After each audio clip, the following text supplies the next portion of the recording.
ছোট্ট ঘরে সুখের মেলা, সংসার জুড়ে স্বপ্ন খেলা। আমি ঘরের রানী, ভালোবাসার টানে ছোট্ট ছোট্ট সুখ খুঁজি আপন ঠিকানায়। রান্নাঘরের গল্প, সংসারের রং, হাসি মুখে কাটে আমার।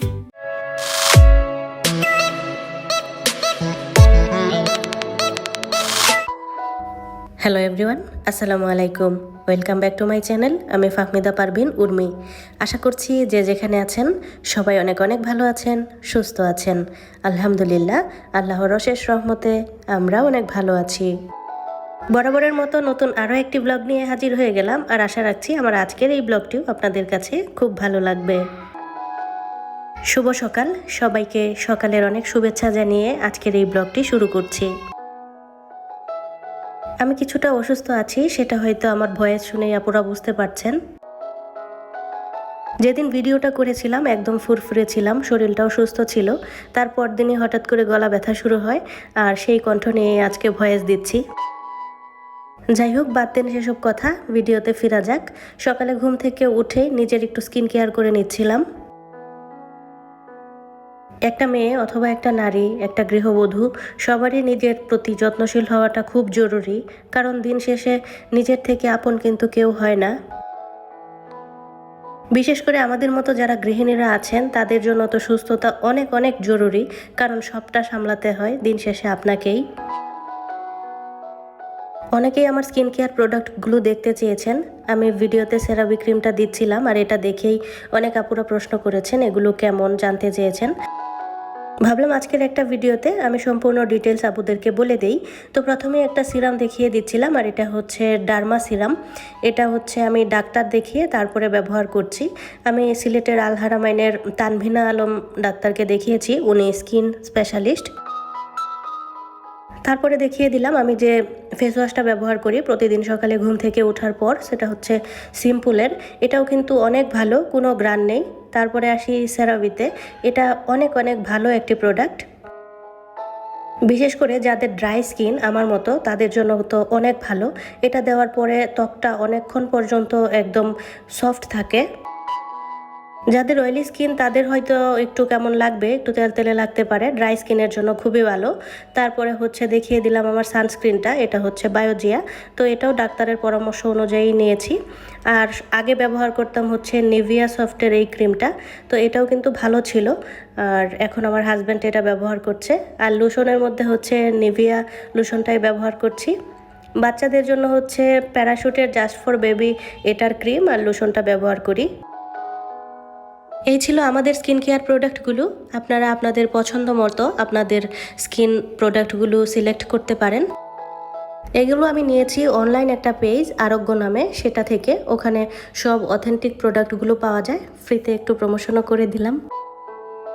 এগুলো দেখানোর সময় আমার মেয়ে উকি মেরে বসেছিল কখন এগুলো তার হাতে পাবে। এই যে এখন মাথায় করে নিয়ে বিক্রি করছে। আপনারা যদি কেউ কিনতে চান অবশ্যই আমাকে মেসেজ করে জানাবেন।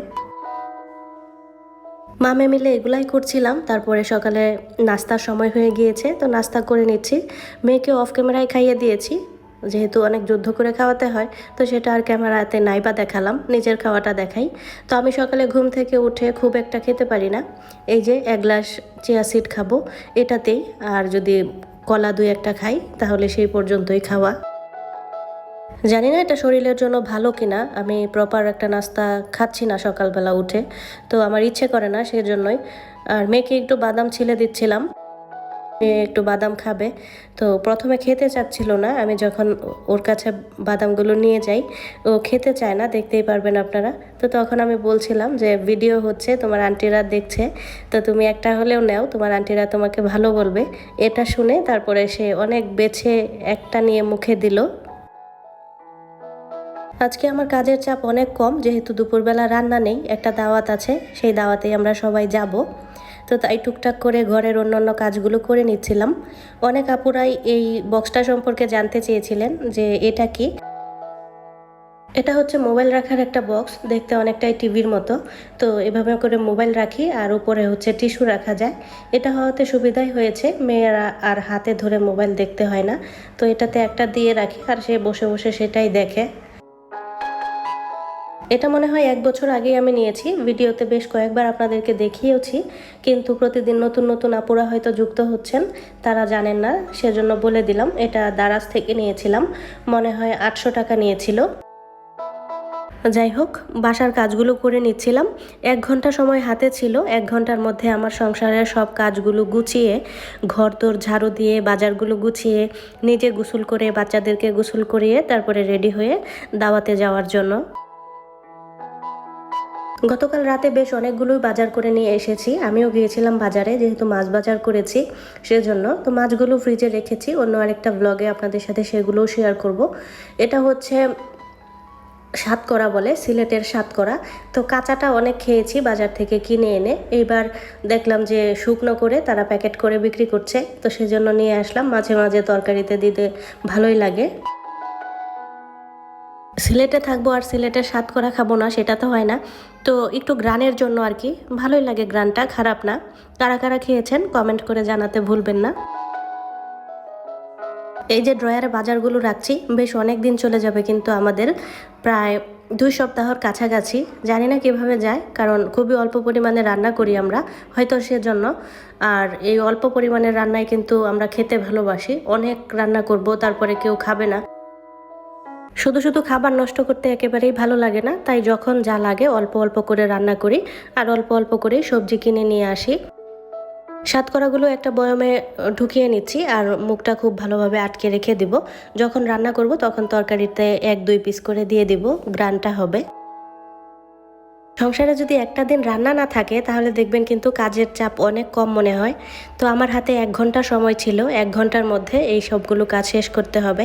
তো আমিও আস্তে আস্তে করে সবগুলো কাজ করে নিচ্ছিলাম। সব কিছুরই একটা নিয়ম আছে, আমরা যদি এই নিয়মের ভিতরে থেকে কাজগুলি করি তাহলে কিন্তু কাজগুলো খুব তাড়াতাড়ি শেষ হয়ে যায়। কোনটার পরে কোনটা করব সেটা যদি আগে থেকে প্ল্যান করে রাখি তাহলে কিন্তু খুবই সহজে সব কাজগুলো হয়ে যায়। মরিচগুলো আমি বোটা ছাড়িয়ে নিলাম, তারপরে একটা বক্সে করে রেখে এভাবে টিস্যু দিয়ে তারপরে ফ্রিজে রেখে দিব, অনেক দিন পর্যন্ত চলে যাবে আমাদের। আমি জানি না আমার আজকের এই ব্লগটি কারা কারা দেখছেন, যদি একটি লাইক না দিয়ে থাকেন প্লিজ একটি লাইক দিয়ে দিবেন, আর অবশ্যই কিন্তু কমেন্ট করবেন আপুরা। আপনাদের সুন্দর সুন্দর কমেন্টের অপেক্ষায় সবসময় থাকি। আজকের এই ভয়েসটা দিতে খুবই কষ্ট হচ্ছিল, তারপরও আপনাদেরকে যেন সুন্দর একটা ভিডিও উপহার দিতে পারি সেজন্যই কিন্তু চলে এসেছি একটা ভিডিও নিয়ে। আপনারা কমেন্ট করবেন, আমাকে আরও উৎসাহিত করবেন। সকাল থেকে উঠে সব কিছুই করে নিয়েছি নিজের প্ল্যান অনুযায়ী। তো হাতে আর বেশি একটা সময় নেই, খুব তাড়াতাড়ি ঘরটা ঝাড়ু দিয়ে তারপরে আমাকে গোসল করতে হবে, বাচ্চাদেরকেও গোসল করিয়ে তারপরে রেডি হয়ে দাওয়াতে চলে যাব। প্রত্যেকটা রুম ঝাড়ু দিতে অনেকটা সময় লাগবে। আমার বাসায় যেহেতু 4টা রুম ঝাড়ু দিতে হবে, রান্নাঘর, তারপরে বারান্দা, তারপরে আছে সিঁড়িগুলো। আমি তো সিঁড়িগুলো প্রতিদিন একটু একটু করে ঝাড়ু দিয়ে রাখি, যেন একসাথে অনেকগুলো কাজ জমা না হয়।